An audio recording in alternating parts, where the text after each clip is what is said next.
Well, for the second day today, Sri Lankan pilgrims in Tamil Nadu were targeted by Tamil groups, their buses attacked. They were on their way to the airport to catch a special flight that was organised by the Sri Lankan government to fly them back home after a rather harrowing day at a shrine yesterday where they were abused and heckled. The Ministry of External Affairs was forced to issue a statement later saying that India is doing whatever it can to ensure the safety and security of Sri Lankans in India. But clearly that's cut no ice with political parties in Tamil Nadu who are taking a strident anti-Sinhala stance.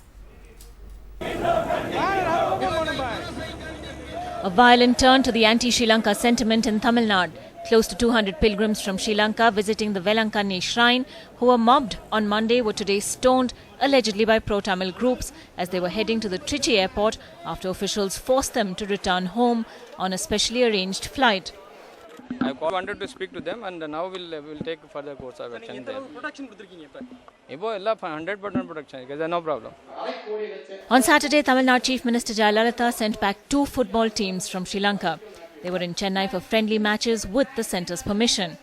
She said the centre's action is against people's sentiment in Tamil Nadu.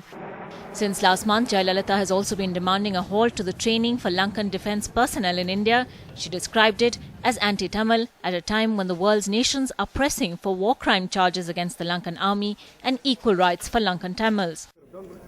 Her stand has struck a chord among all parties.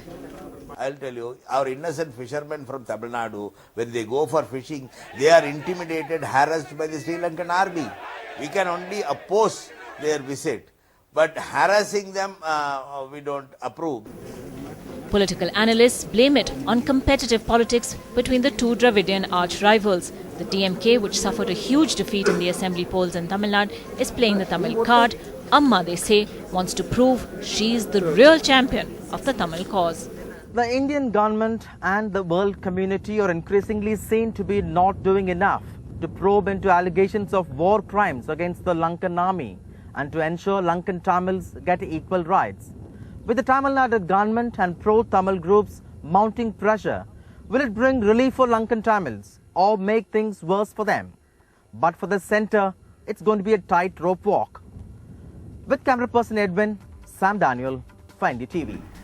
Well, the question we're asking is whether this anti-Sinhala sentiment in Tamil Nadu has gone a little too far. This time you had Jayalalithaa kicking out a school football team a couple of days ago and suspending a government official who was in charge of a stadium where these teams were playing. Why? Because she felt that had hurt the sentiments of Tamils. And now you have this violence that we've seen over the past couple of days against pilgrims. Joining us on the show tonight, TKS Elangovan, Lok Sabha MP of the DMK.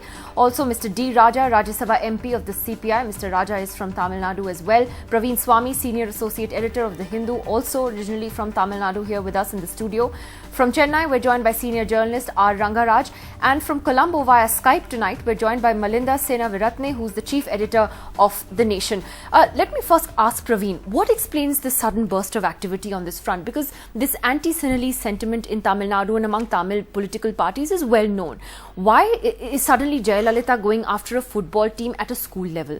And then we're seeing this kind of violence against pilgrims. Niti, I'll just start with the caveat that I'm not speaking as a Tamil. My parents are Tamil. I've grown up in this city and I certainly don't speak for anyone's cause.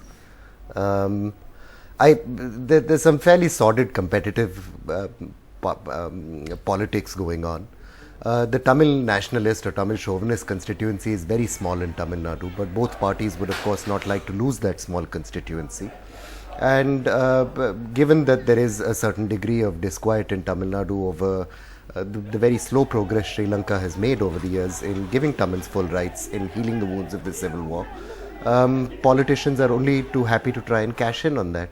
Unfortunately, it's irresponsible, it's ugly, and this sets this, this is going to end with making things far, far worse for Sri Lankan Tamils, not better.